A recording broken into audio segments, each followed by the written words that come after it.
Well, today we have a little bit of a problem on the farm here. As you can see, I got my 30-06 sitting here in front of me, waiting.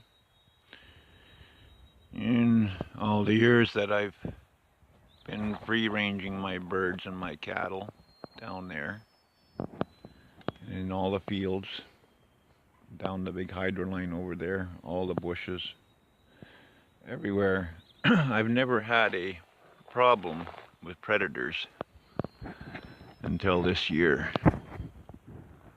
All my calves, they're very skittish, and I couldn't figure out why. And about 3 weeks ago, I lost about a 10 or 12 pound duck. And 3 days ago, middle of the day, I lost a 12, 13 pound goose.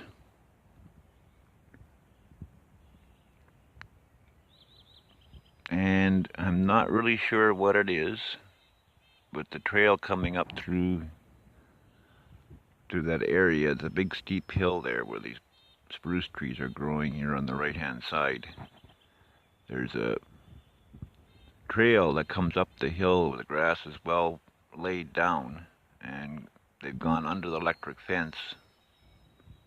The electric fencer was off. That's the only fence on the property, plus the one that goes across to the barn is just to keep them from the cattle from coming up to the yard. Oh, speaking of the cattle, there they are right there. See, they go around the electric fence, and they come up the other side. So anyway, they've been pretty skittish. In the barn, I can approach them no problem, but if I went over there right now to approach them, they would just run off at 100 miles an hour. So anyway, I believe the goose was too heavy, and the duck would be way too heavy for the foxes that I have seen around here in the past. See how they're coming up to the barn now, the calves down there? Let's see if I can zoom in on them here. And they're heading into the barn for their morning grain. See, they went down around into the barn now to get their morning grain. So my thinking is that the ducks and the goose that went missing is way too heavy for any fox that's hang around here. You know, I've seen them in the wintertime in the field here, but never in the summertime because my dog usually keeps them at bay. But I think they were way too big for a fox. So I'm thinking it's either one lonely wolf or a bear. So I'm staging here with my rifle and just watching. It doesn't seem like they come during the night or early mornings. It seems like the two hits have been in the middle of the morning or middle of afternoon. So I'm going to sit this out. It's been a 3-week cycle. And from what I know from predators,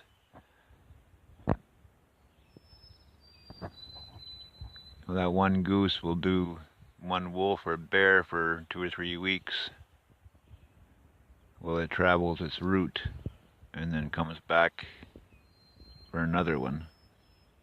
The sad part is I only had 2 geese and 2 duck chicks brought in early this spring, and I was hoping just to keep them as yard ducks and just hatch their eggs and get more over time, but that seems to have been destroyed now. So whatever this is, I'm going to find it and take care of it. Because like I say, I haven't had predators here. I've had bear here in the past when I've had animals, but they've never bothered them. But it's been a young bear that I had here about 10 years ago, 10, 12 years ago. But it never bothered them. I seen it in a distance here on the property, but it never bothered with the animals. And the likelihood of it being a fox terrorizing the calves in the bush and being able to haul off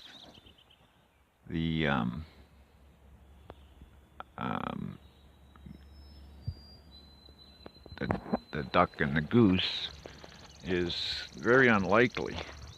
I'm just going to walk down here and I'm going to show you the trail where the predator went, because with the duck I never found no feathers of any kind anywhere, and it was a mystery what happened to it.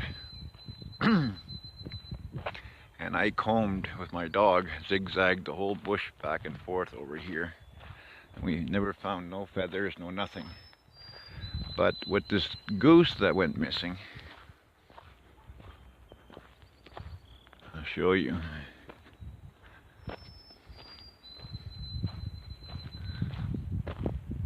Like, I don't have hydro here, so I shut the electric fence off in the daytime to save power. But if you look here, they came right, let me zoom this out. If you look here, you can see where the animal went right through here. And it's even more prominent down there. And they went down, you see how you can see the prominent trail where they went. And right down in that thick brush down there, I found 2 patches of feathers. And then the animal headed sort of southwest that way and across my culvert, the pond. And I found a couple of feathers over the culvert. And so this is where he came up. You can see where the weeds have been parted. They've stood back up again a little bit, but you can see down there further, just beyond these ones here down there, you can see where the prominent trail is. The calf's trail is over here. They go down the hill right here and straight down there and into the bush there or out into the field. So that's laid down quite a bit down there for being a fox. And I went down there and it's pretty muddy down there, and there is calf tracks down mixed in there, and there's where the feathers are, there's a tracks, but there's water in the tracks and I can't make out what they are. And I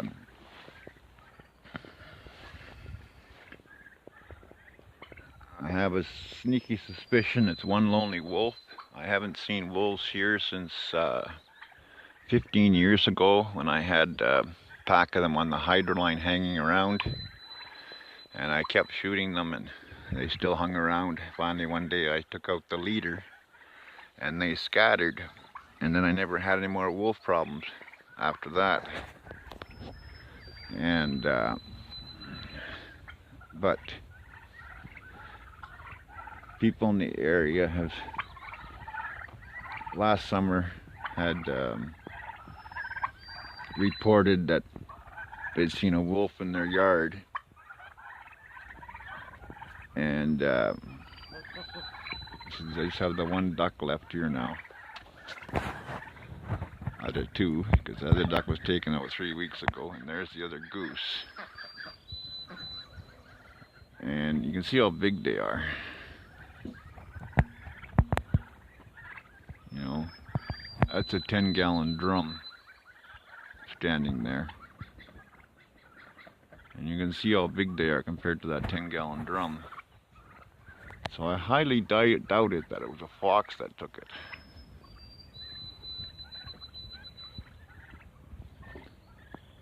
Because the goose is about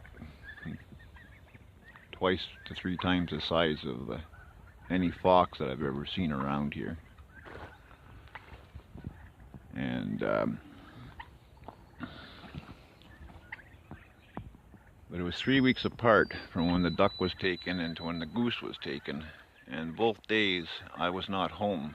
I had gone to town in the afternoon, and so the 1 duck our 1 goose had gone down through there. But 3 weeks ago when the duck was taken, I couldn't find any feathers anywhere, no sign of any feathers anywhere.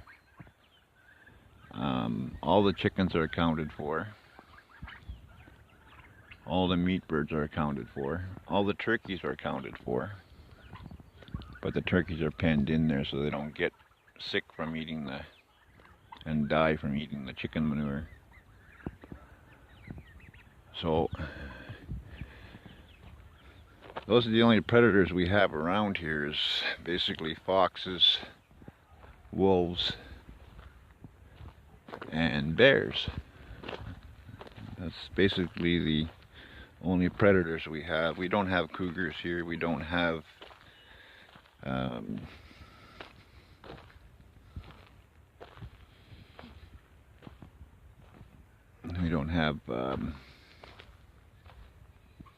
snakes of any kind other than garter snakes here in northwestern Ontario, Canada, Thunder Bay, Ontario.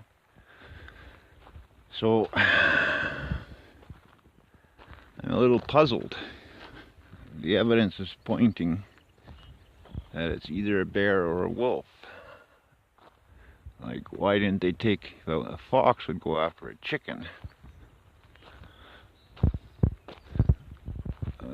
It's more their size. And I haven't lost any chickens. And like my chickens always and ducks have always free range for years here. So have my cattle.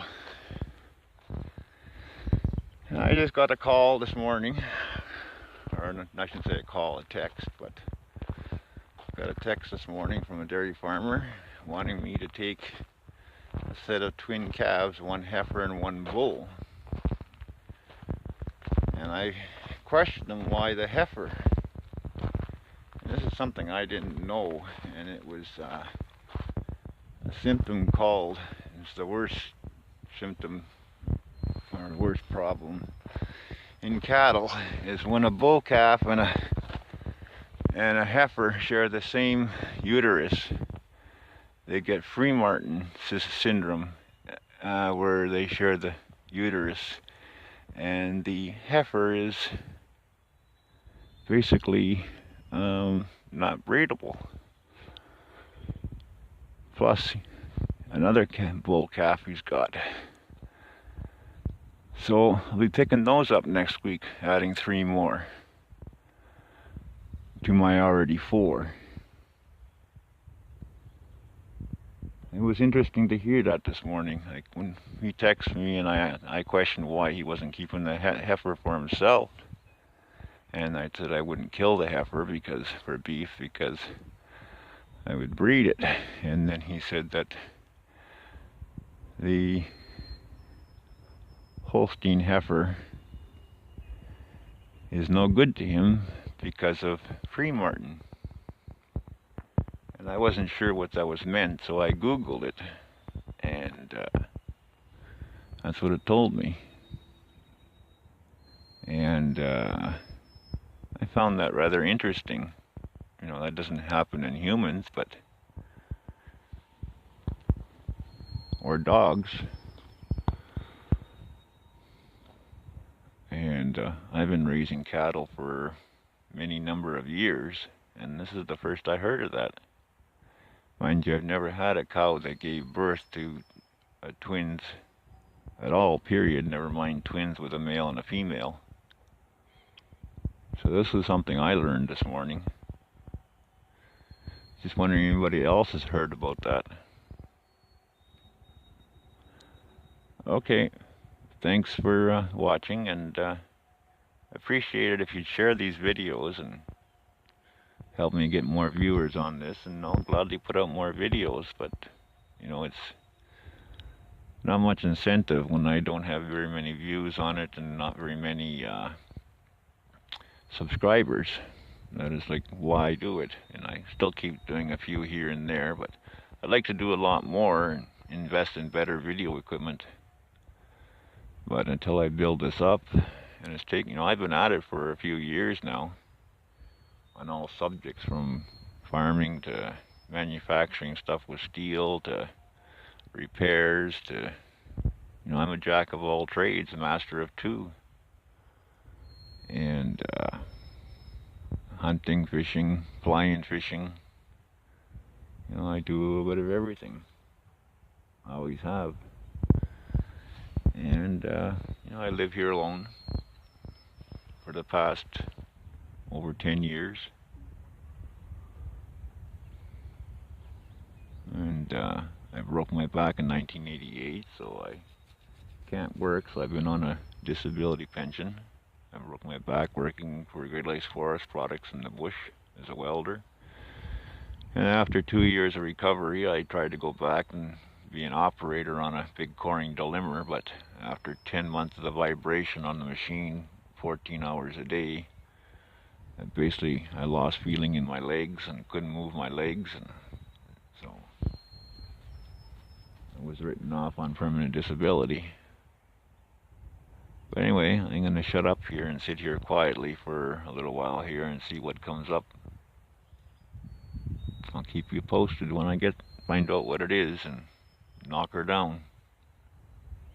Okay, please share, subscribe, and thumbs up. Enjoy your day. Thank you.